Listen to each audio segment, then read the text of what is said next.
सर्व गुरुप्रसाद क्लासेसचे विद्यार्थी आणि प्रगती क्लासेसचे विद्यार्थ्यांचे स्वागत. आज आपण मागच्या 2 लेक्चरमध्ये आपण ग्रॅव्हिटेशन हा लेसन बघतोय, पृथ्वीचे गुरुत्वाकर्षण. आता आज आपला हा लेसन संपणार आहे. हा टॉपिक आता घेऊया आपण पहिला, मास अँड वेट.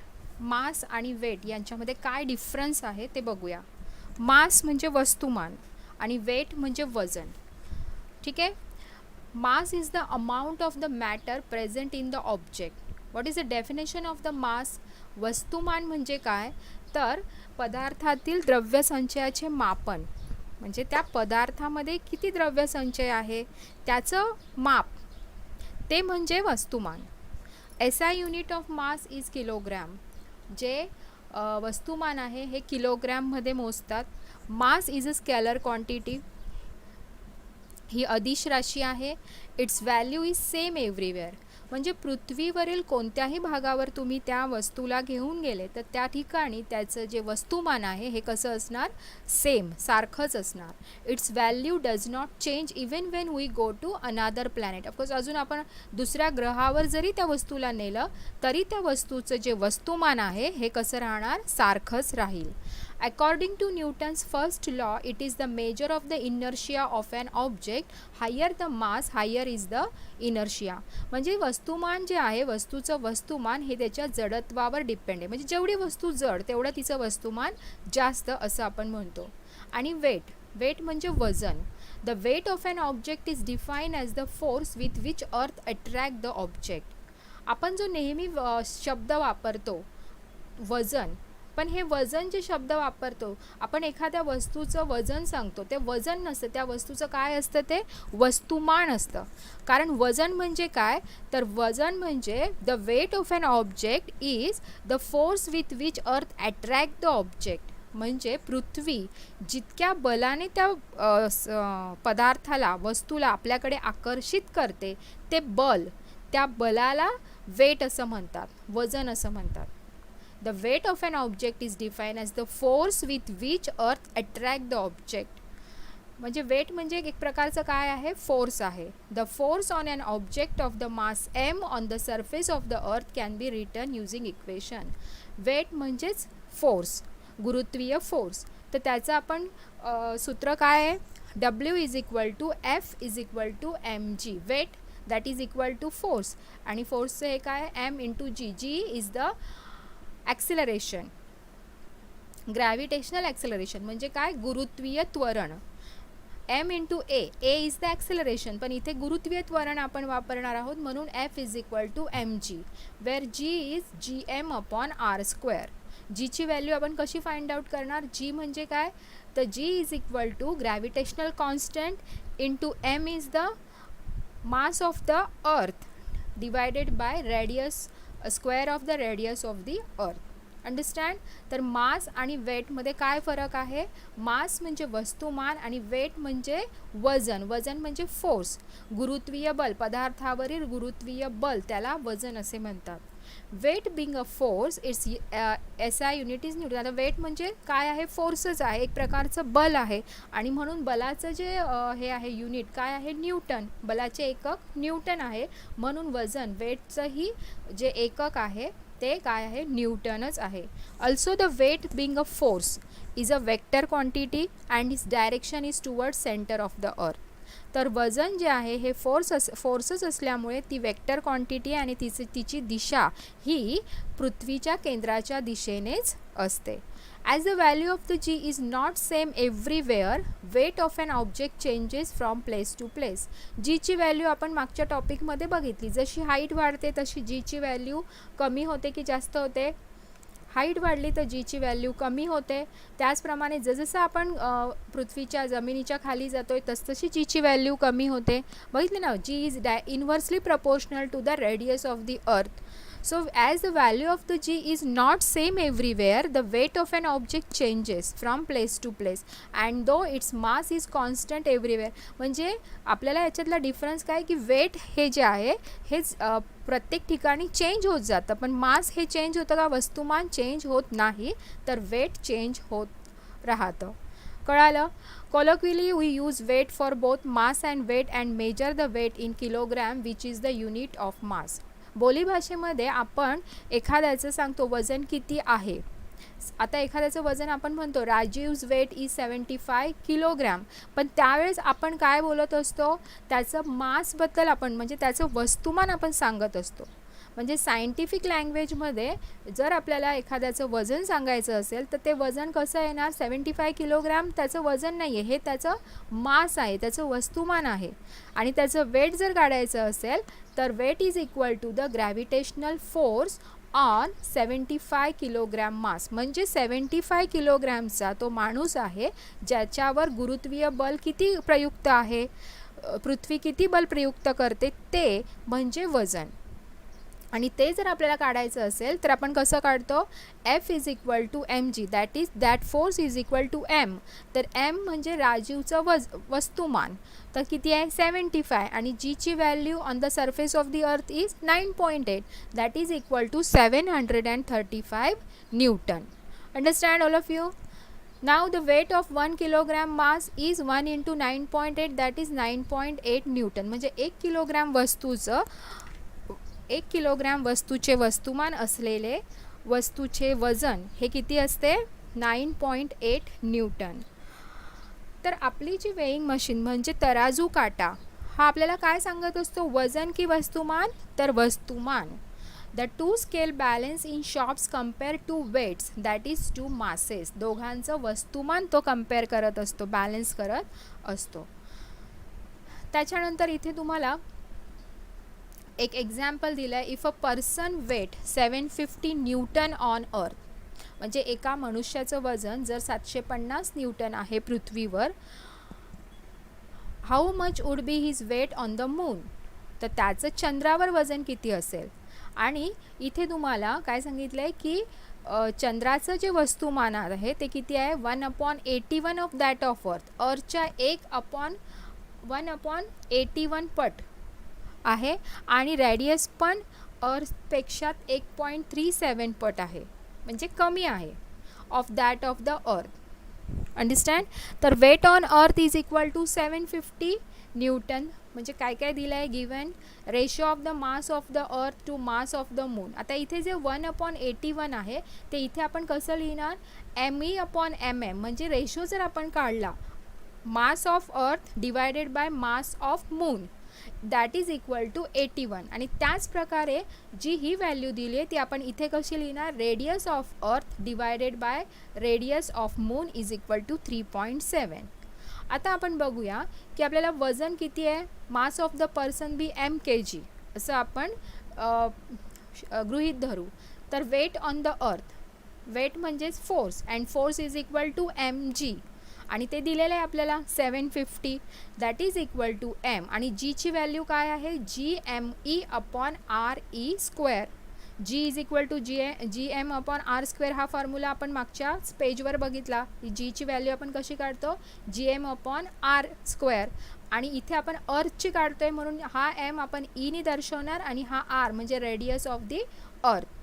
अंडरस्टँड. आणि इथून आपल्याला m ची व्हॅल्यू आपण फाइंड आउट करू. m इज इक्वल टू हा जो re² आहे हा इकडे याला मल्टिप्लाय करेल, म्हणून हा झाला 750 re² divided by gme.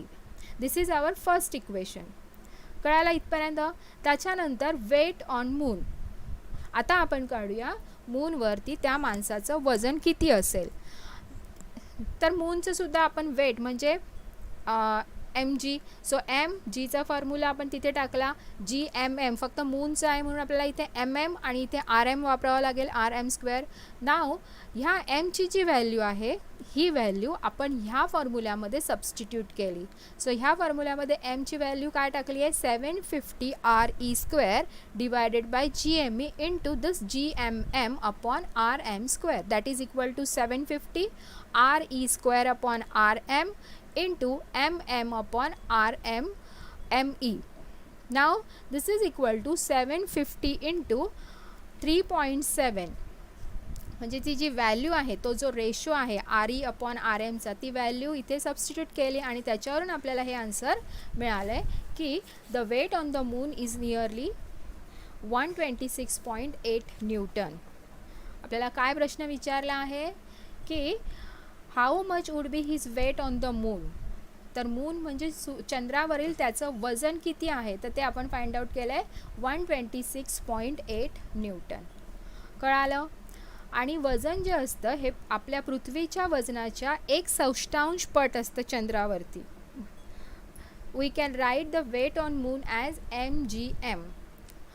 gm is the acceleration due to gravity on the moon and thus gm is 1/6 of the g on the earth.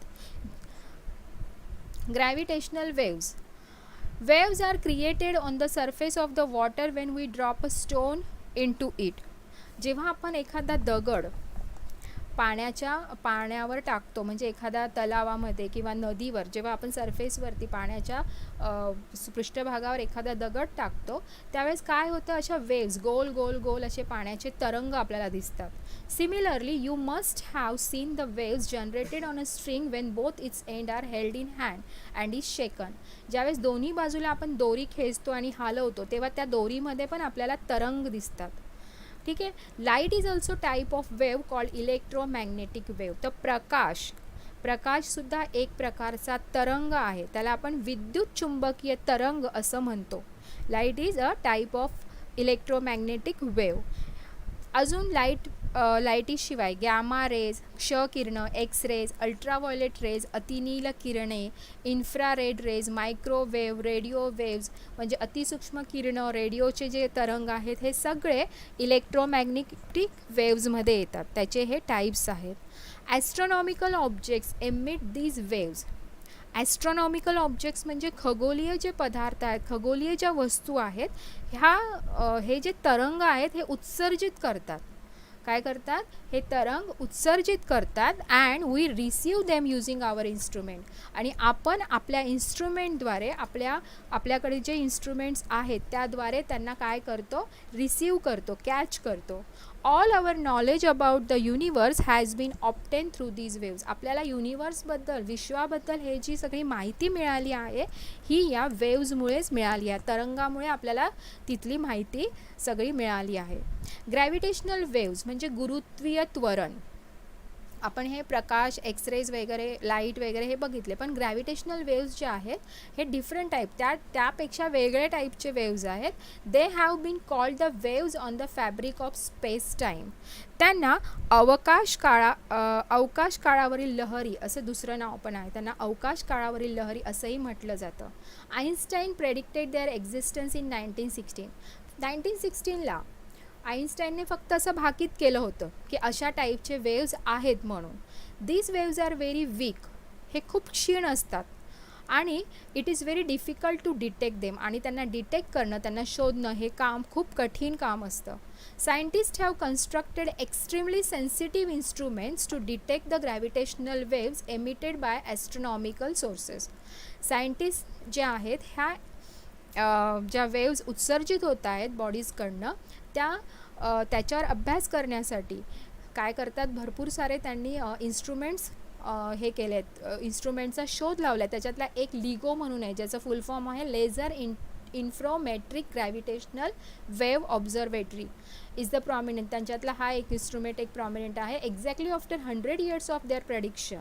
म्हणजे 1916ला फक्त आईन्स्टाईननी भाकीत केलं होतं की असे असे वेव्ज आहेत, पण 2016 म्हणजे आता सायंटिस्ट म्हणजे शास्त्रज्ञांनी हे वेव्ज शोधून काढले. Scientist detected these waves coming from an astronomical sources.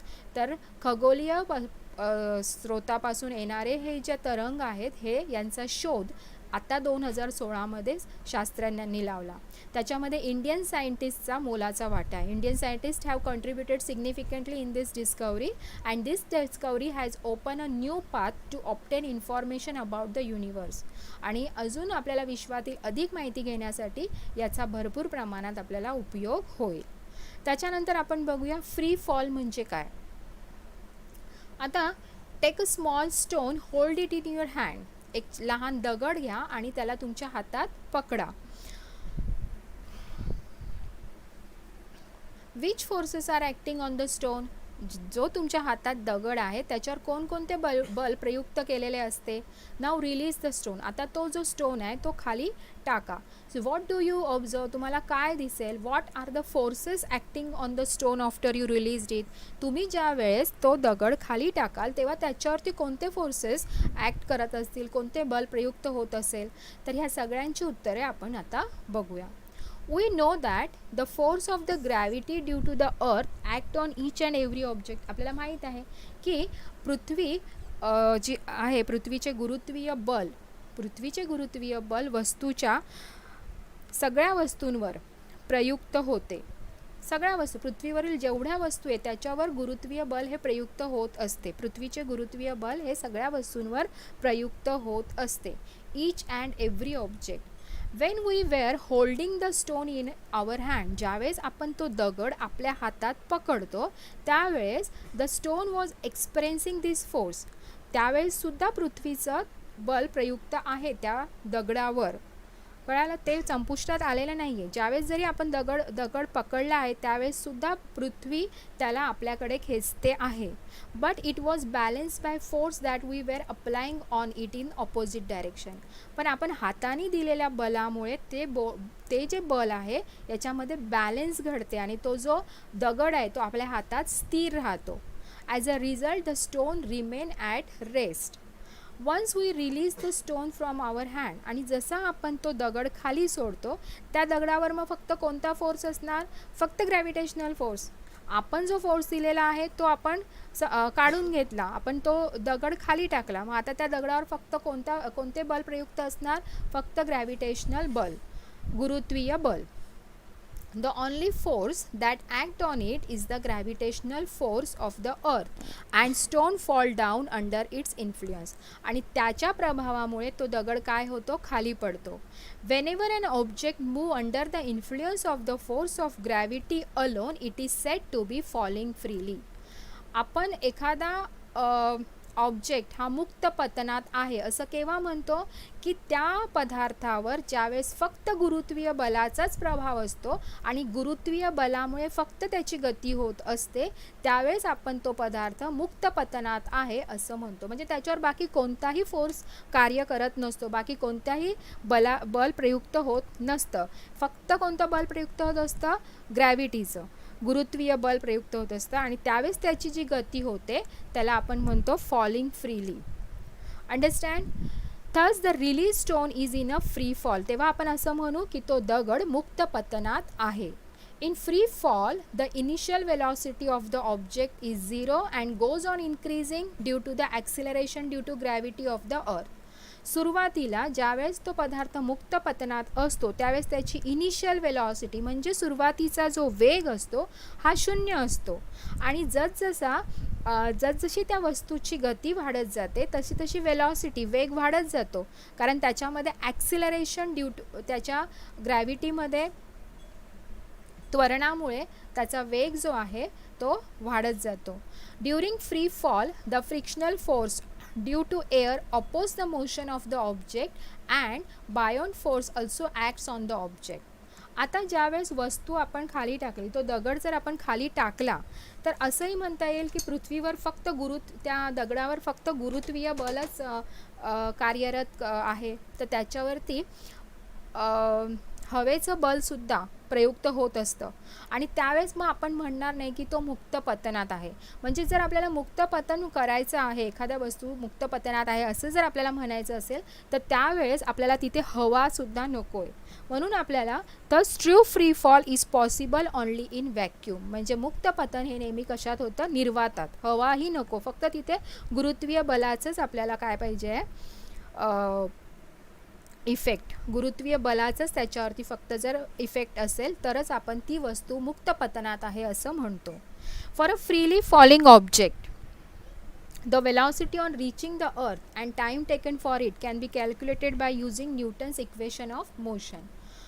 जर आपल्याला एखादी वस्तू मुक्त पतनात आहे आणि तिची वेलॉसिटी काढायची आहे आणि तिला किती टाईम लागतो, तो टाईम काढायचा आहे तर आपण न्यूटन्सच्या इक्वेशन्सद्वारे ते काढू शकतो. इथे न्यूटन्सच्या इक्वेशन्समध्ये त्या व्हॅल्यू यूची आणि जीची व्हॅल्यू सबस्टिट्यूट केली आहे आणि त्याच्यावरून जे इक्वेशन्स आहेत ते त्यांनी असे मांडले आहेत. V is equal to GT, S is equal to half GT square and V square is equal to 2GS. So moon and the artificial satellites are moving only under the influence of the gravitational field of the earth. कळतंय? चंद्र आणि आपण जे कृत्रिम उपग्रह सोडतोय आकाशात हे फक्त गुरुत्वीय बलाच्याच प्रभावाने पृथ्वीभोवती फिरत आहेत. तिथे त्यांच्यावर दुसरा कोणताही फोर्स ॲक्ट होत नाही आहे, दुसरं कोणतंही बल त्याच्यावर प्रयुक्त होत नाही आहे. म्हणून मुक्त पतनाचे आपण हे उदाहरणं देऊ शकतो. The moon revolution and artificial satellites revolutions are the examples of gravitational examples of free falling. Understand? Do you know the value of G is the same for all objects at a given place on the earth? G ची जी value आहे म्हणजे गुरुत्वीय त्वरणाची जी value आहे ती एखाद्या ऑब्जेक्ट्सची एखाद्या पृथ्वीवरील एखाद्या ठिकाणी सारखीच असते. सगळ्या ऑब्जेक्ट्सची व्हॅल्यू आहे जीची ती सगळ्या ऑब्जेक्ट्ससाठी सारखीच असते.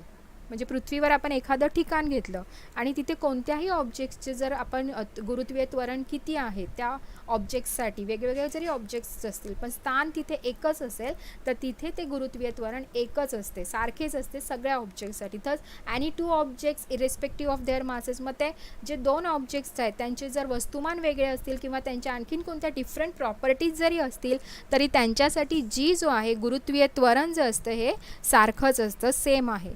Wien drop from the same height, आणि ज्यावेळेस दोन वेगवेगळ्या वस्तुमानाच्या वस्तू वेन ड्रॉप खाली टाकतो, खाली आपण जेव्हा त्यांना टाकतो फ्रॉम द सेम हाईट, एका उंचीवरून एक समान उंचीवरून जेव्हा आपण ते दोन्ही वस्तू खाली टाकतो and falling freely will reach the earth at same time. म्हणजे आता समजा तुम्ही एखाद्या उंचीवरून दोन वजनदार वस्तू, दोघांचे वजन वेगळे वेगळे आहेत, ते जर तुम्ही त्या बिल्डिंगवरून जर खाली टाकले तर ते दोन्ही वस्तू एकाच टायमामध्ये खाली पडतात. आपण सुद्धा असा एखादा प्रयोग केलेलाच असणार. Galileo is said to have perform an experiment around 1590 in the Italian city of Pisa. तोच एक्सपेरिमेंट गॅलिलिओने 1590 साली इटालियन सिटीमध्ये केला. He drop 2 spheres of different masses from the leaning tower of Pisa to demonstrate that both spheres reach the ground at the same time. त्यांनी काय केले, 2 गोल घेतले, सारख्याच वस्तुमानाचे 2 गोल घेतले आणि जे झुकता मनोरा आहे तिथून त्यांनी ते 2 गोल एकाच वेळेस दोन्ही गोल त्यांनी खाली जमिनीवर टाकले. तर त्याला असं आढळून आलं की ते दोन्ही गोल जे आहे त्यांचं वस्तुमान हे वेगळं वेगळं असूनसुद्धा एकाच टायमाला ते खाली जमिनीवर पडले. पण पुढे when we drop a feather and a heavy stone, when we drop a feather and a heavy stone at the same time from a height, they do not reach the earth at the same time. आता तुम्ही जर बघितलं की एक वजनदार तुम्ही दगड घेतला आहे आणि एक पीस आहे, दोन्ही एकाच वेळेस उंचीवरून खाली टाकल्या जमिनीवर, तर दोन्ही एकाच वेळेला जमिनीवर पडतील का? तर याचं उत्तर आहे नाही. का? कारण की वस्तूचं जे वस्तुमान आहे, इथे आपण वरती बघितलं की वस्तूचं वस्तुमान जरी वेगवेगळे असेल तरी ते एकाच वेळेस खाली पडतात. पण इथे त्याला अपवाद का आहे? The feather experience a buoyant force and a frictional force due to air and therefore floats and reaches the ground slowly later than the heavy stone. म्हणजे पहिले कोण पडेल? हेवी स्टोन पडणार. पण जो फेदर आहे त्याचं वस्तुमान हे कमी आहे आणि त्याचं वस्तुमान हे कोणापेक्षा कमी आहे? तर त्याच्यावर जो एअरचा फोर्स आहे, त्याच्यावर जे हवेचं बल लागेल, त्या हवेच्या बलापेक्षा पिसाचं जे वजन असतं हे कमी असल्यामुळे त्या बलामुळे हा तरंगत हवेतनं खाली येईल. पण दगडाचं जे वजन आहे हे हवेच्या बलापुढे जास्त आहे, म्हणून दगडाच्या गतीवर त्याचा परिणाम होणार नाही आणि दगड पटकन खाली पडेल आणि पीस लवकर खाली येणार नाही because of their mass. The buoyant and frictional forces on the stone are much less than the weight of the stone and does not affect the speed of the stone much. Recently scientists performed this experiment in vacuum. पण सायंटिस्टनी हाच experiment व्हॅक्यूममध्ये म्हणजे निर्वातात करून बघितला. तर निर्वातामध्ये हवा नसते, म्हणजे हवेचा दाब दोघांवरही नसणार, म्हणजे पीस जे आहे त्याच्यावर सुद्धा नसणार. आणि म्हणून निर्वातामध्ये काय झालं, जेव्हा दोन्ही उंचावरून खाली टाकले तेव्हा ते एकाच वेळेस खाली आले. कळालं?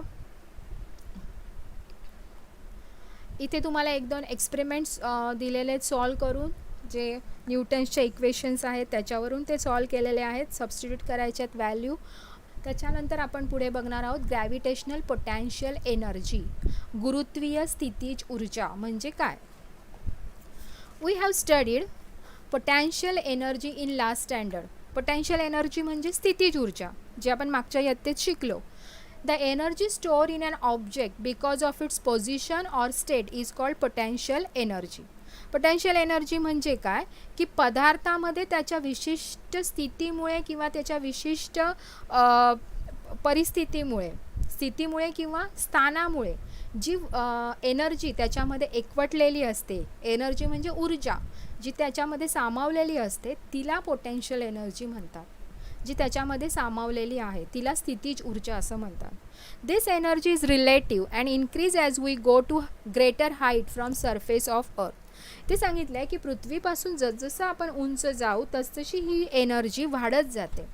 We had assume that the potential energy of an object of mass m at height H.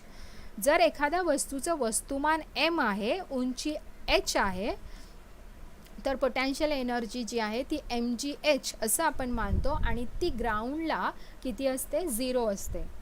When h is small compared to the radius of the earth, we can assume g to be constant and can use above formula mgh. म्हणजे स्थितीज ऊर्जेचं हे सूत्र तुम्ही कधी वापरू शकतात, जेव्हा जी height आहे, वस्तूची जी उंची आहे ही जरी रेडियसपेक्षा पृथ्वीच्या त्रिज्येपेक्षा कमी असेल तेव्हा तुम्ही हा फॉर्म्युला वापरू शकतात. पण जर हाईट जास्त असेल, but for large value of h value of g decreased. जसजशी उंची वाढते तसतशी व्हॅल्यू जी आहे गुरुत्वीय त्वरण काय होतं, कमी होतं. Because height is inversely proportional to g, किंवा गुरुत्वीय त्वरण जे आहे हे इन्व्हर्सली प्रपोर्शनल आहे हाईटला. त्यामुळे जशी उंची वाढते तशी जीची व्हॅल्यू आहे ही डिक्रीज्ड होते आहे. For an object at infinite distance. आणि जर आपण एखादा ऑब्जेक्ट जर अनंत अंतरावर गेला आहे, म्हणजे जे अंतर आपण मोजू शकत नाही, पृथ्वीपासून अनंत अंतरावर गेला, तर व्हॅल्यू ऑफ जी इज 0. तिथे जीची व्हॅल्यू काय होणार, 0. कारण हाईट एवढी वाढली आहे तर तिथे इन्फ्लुएन्स जो आहे गुरुत्वीय बलाचा जो इफेक्ट आहे, परिणाम आहे, तो होईल का, तर नाही. आणि म्हणून गुरुत्वीय त्वरण हे 0 राहील. And earth's gravitational force does not act on the object. अर्थचं गुरुत्वीय बल त्या वस्तूवर काही परिणाम करू शकणार नाही. So it is more appropriate to assume the value of potential energy to be 0 there. आणि त्या ठिकाणी पोटॅन्शियल एनर्जी आपण काय करणार, 0 आहे असं गृहीत धरणार. Thus for smaller distances that is height, म्हणजे डिस्टन्स कमी असेल, potential energy is less than 0. त्यालाच आपण जर 0पेक्षा जर कमी असेल, आता इथेच ती सरफेसवरती 0 असते, पण जर अजून रेडियस पेक्षा पृथ्वीच्या त्रिज्येपेक्षा अजून जर हाईट कमी असेल तर आपण तिला निगेटिव्ह आहे असं म्हणतो. 0पेक्षा कमी म्हणून निगेटिव्ह. म्हणून स्थितीज ऊर्जा ही नेहमी निगेटिव्हमध्ये इंडिकेट केली जाते. वेन अन ऑब्जेक्ट जिची हाईट आहे h from the surface of earth, potential energy आपण कसा फॉर्म्युला आहे पोटॅन्शियल एनर्जीचा हा, -GmM upon R plus H, where G is the gravitational constant, M is the mass of the earth, small m is the mass of an object, R is the radius of the earth and H is the height. Okay, what is escape velocity, मुक्ती वेग म्हणजे काय. I think this is last topic of the lesson. Now escape velocity, we have seen that then when a ball is thrown upward, जेव्हा आपण एखादा ball वरती फेकतो upward डायरेक्शनला वरती, it's velocity decreases because of the gravitation of the earth. म्हणजे त्याचा हळूहळू वेग कमी होतो की नाही. कारण का? कारण की पृथ्वी त्याला स्वतःकडे आकर्षित करते गुरुत्वीय बलाद्वारे, आणि त्यामुळे तो बॉल जरी आपण स्पीडने फेकला तर हळूहळू त्याचा वेग कमी होतो आणि तो नंतर काय होतो, खाली येतो, जमिनीवर पडतो. The velocity become zero after reaching certain height and after that the stone starts falling down. काही कालावधीनंतर तो एका ठिकाणी जातो आणि तिथून तो काय करतो, खाली येतो. It's maximum height depends on it's initial velocity. हे पण एक आहे की आपण त्याला किती वेग लावला आहे सुरुवातीला, त्याच्यावर त्याची उंची डिपेंड आहे की तो किती उंच जाईल. जेवढा आपण त्याला वेग देणार, जेवढा आपण जोराने बॉल टाकणार, तेवढा तो बॉल उंच दिशेने फेकला जाईल. मग according to Newton's third equation of motion, कोणतं आहे न्यूटनचं third equation? V square is equal to u square plus 2s, where v is the final velocity. ज्यावेळेस तो बॉल उंच जाईल आणि तिथून पुन्हा खाली येईल त्यावेळेस त्याची फायनल वेलॉसिटी काय असणार? 0. आणि ॲक्सिलरेशन काय असणार? निगेटिव्हमध्ये. ज्यावेळेस आपण एखादी वस्तू उंच फेकतो, खालून वर दिशेने फेकतो, त्यावेळेस त्याचं ग्रॅव्हिटेशन, गुरुत्वीय त्वरण हे मायनस निगेटिव्हमध्ये घ्यायचं. हे नेहमी लक्षात ठेवायचं. आणि देअरफॉर 0 आपण त्या सगळ्या व्हॅल्यू जर सबस्टिट्यूट केल्या तर आपल्याला इथे you square plus 2 minus g into s and maximum height of the ball that is s, किती हाईटवर तो गेला हे काढायचं आहे. तर काय येणार सूत्र? Minus U square upon 2g. म्हणून ह्या सगळे जे न्यूटन्सचे इक्वेशन्स आहेत, हे नंतर हे लॉज आहेत, याचे फॉर्म्युले, हे सगळे एका कागदावर लिहून नेहमी ते वाचत राहिले तर ते आपल्याला पटकन लक्षात येणार की कोणत्या गणितामध्ये आपल्याला कोणतं इक्वेशन वापरता येईल आणि व्हॅल्यू काढता येईल.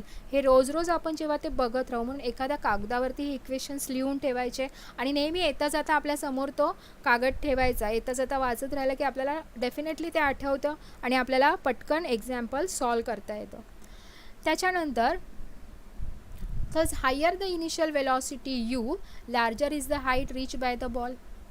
आपण जर तिला जास्त वेलॉसिटी दिली, इनिशियल वेलॉसिटी म्हणजे आपण जेव्हा फेकताना त्याची वेलॉसिटी जोराने फेकला तर ती जास्त हाईटवर जाईल तो ball.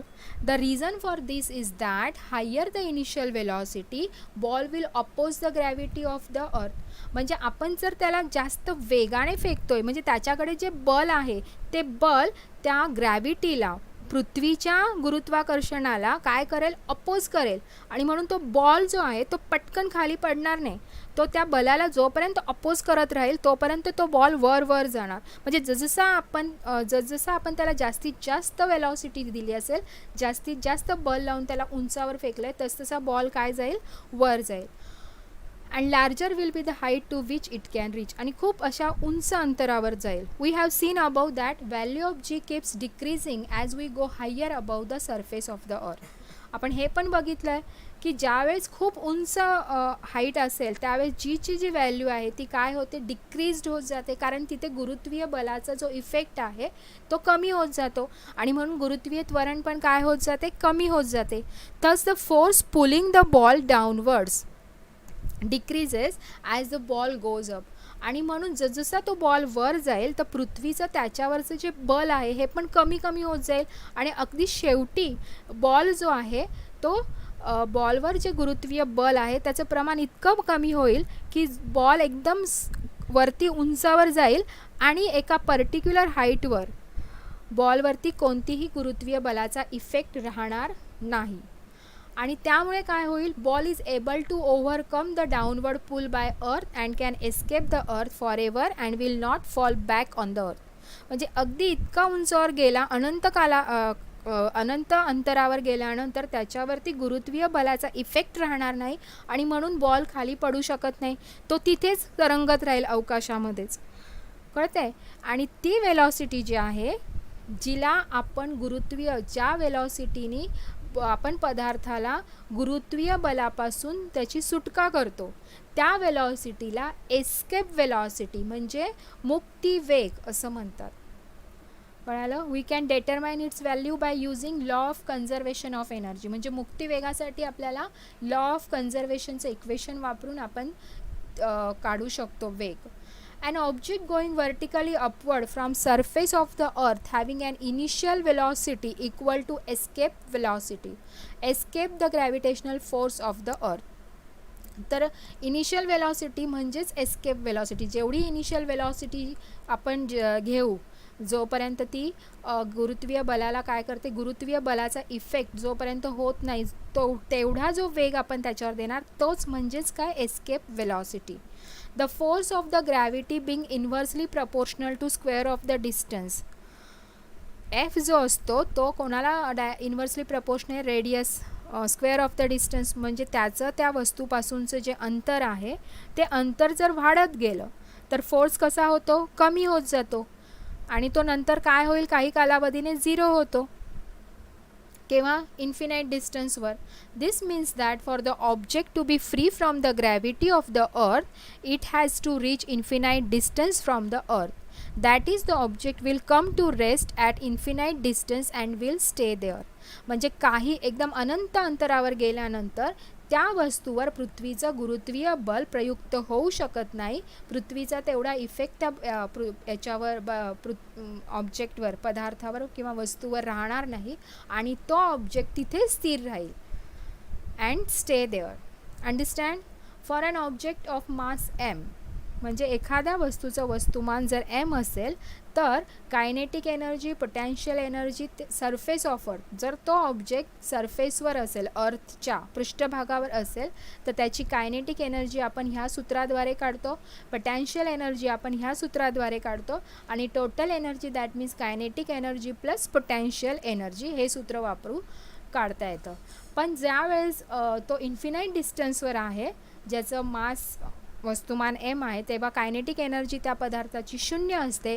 Potential energy also 0, G M m upon infinity, because distance आपल्याला माहिती नाही आहे, इन्फिनिटीमध्ये आपण म्हणजे अनंत अंतरावर आहे, मग त्याला आपण 0 असं हे करतो आणि म्हणून टोटल एनर्जी पण काय येते, 0. Now from the principle of conservation of energy E1 is equal to E2. म्हणजे सरफेसवरची जी एनर्जी आहे that is equal to infinite डिस्टन्सवरची जी एनर्जी आहे ती ऊर्जा. So half mv² is minus GMM म्हणजे half mv² is equal to GMM that is 0. So E1 is equal to E2. So half mv² minus GMM is equal to 0 आणि याच्यावरून त्यांनी इथे GM अपॉन R म्हणजे जीची value, GMची value जीच्या फॉर्म्युल्यावरून टाकली आहे की G is equal to GM upon R² आणि म्हणून GM is equal to I think 2GR² ही व्हॅल्यू टाकून इथे त्यांना हा फॉर्म्युला मिळाला आहे E1 is equal to √2GR आणि त्याच्यावरून E1 त्यांनी काढलं आहे 11.2 km/s. So spacecraft which are sent to the moon or other planets have to have their initial velocity larger than escape velocity so that they can overcome earth gravitational attraction and can travel to these object. म्हणजे जे आपण spacecraft सोडतो त्यावेळेस त्यांना इतका वेग लावला जातो की त्याच्यावर गुरुत्वीय बल काहीच कार्य करू शकत नाही आणि म्हणून ते गुरुत्वीय बलाच्या अगदी पुढे जातात आणि तिथे अवकाशामध्ये ते यान फिरतात. जर त्याच्यावरती जर ते इफेक्ट करत असतं तर ते हळूहळू काय येणार, खाली येणार, पण ते एवढ्या वेगाने त्याला उंचावरती सोडलं जातं, एवढं फोर्स त्याच्यावरती लावलं जातं की ते पृथ्वीच्या गुरुत्वीय बलाच्या कक्षेच्या बाहेर जातं आणि नंतर मग पृथ्वीचं गुरुत्वीय बल त्याच्यावर कार्य करू शकत नाही. ठीक आहे. तर इथे आपला हा लेसन संपला आहे. हा लेसन नेहमी एकदा दोनदा तुम्ही वाचा, त्याचे कॉन्सेप्ट क्लिअर करा, एकदा दोनदा सुरुवातीपासून व्यवस्थित वाचले, नंतर त्याचे फॉर्म्युले तुम्ही एका कागदावर लिहून ठेवा, येता जाता ते फॉर्म्युले बाय हार्ट करा. खूप इझी आहे. जर नेहमी आपण कोणत्याही गोष्टीची प्रॅक्टिस केली तर ती नक्कीच येते. So bye students. ओके.